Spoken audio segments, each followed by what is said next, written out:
finished up with some eyeliner. I'm gonna go in with my BFF volumizing mascara from ColourPop. Just a quick swipe.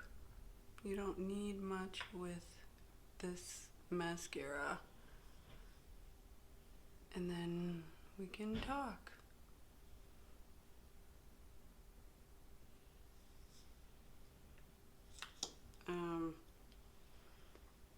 I personally like doing neutral eye looks.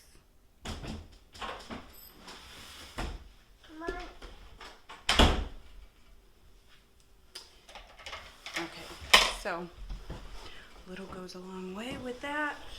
Let's see if we can find something for the lips.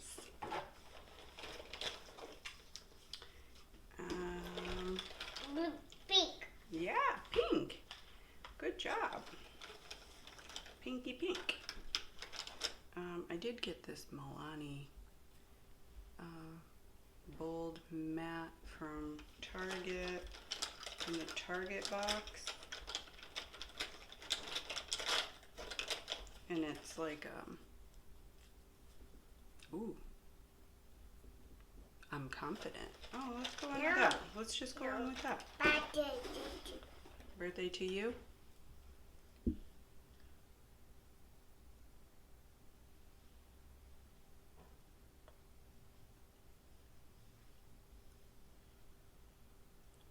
No liner, just a quick put together look. Because we're not doing a makeup tutorial, we're just talking about quarantine business. So I have a list here of things that I thought were important to talk about.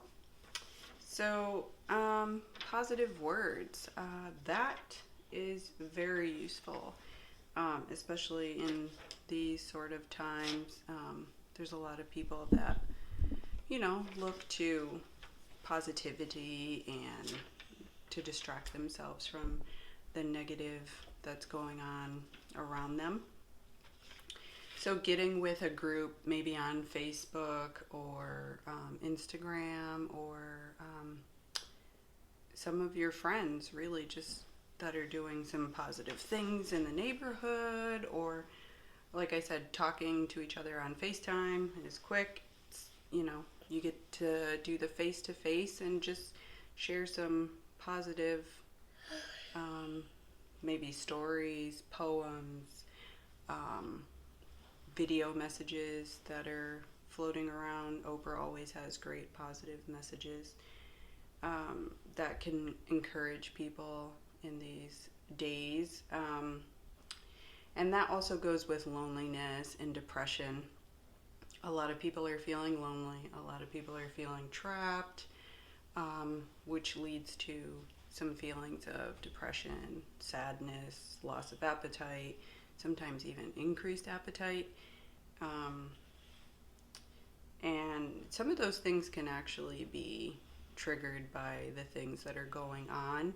So it is good to talk to other people who are in the same situation as you, or who have been your friend for a long time, some coworkers, acquaintances, maybe people that you fellowship with at church that you haven't seen because churches are closed. Maybe you can do group Bible studies on FaceTime or Zoom or Google Chat. Those are options.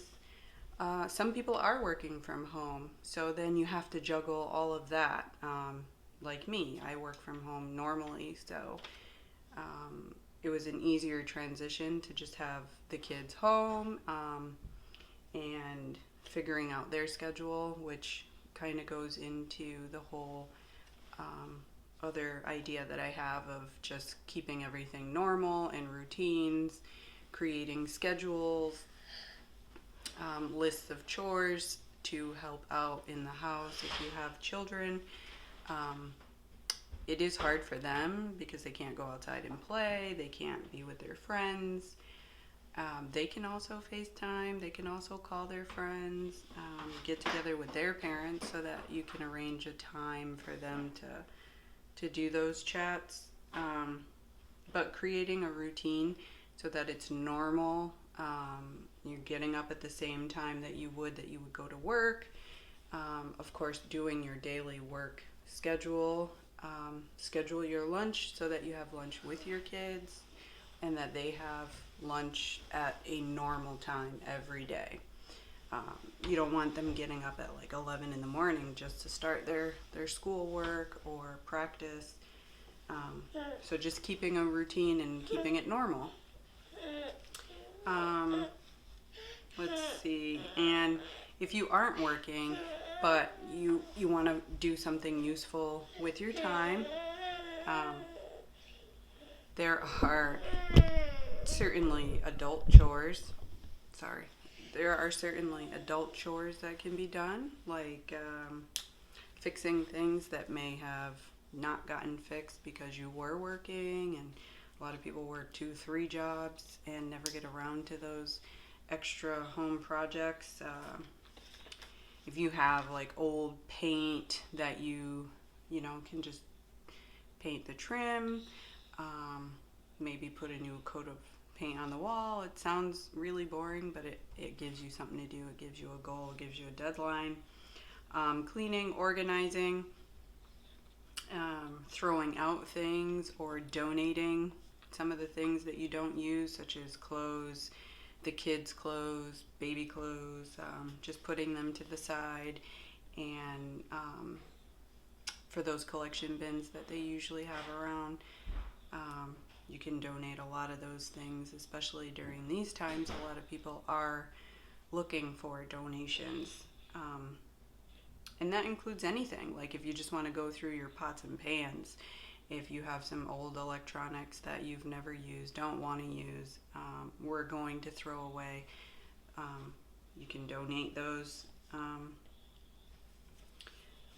And let's see, organization, as far as like if you haven't gotten around to organizing your spring wardrobe or your closet, sorting out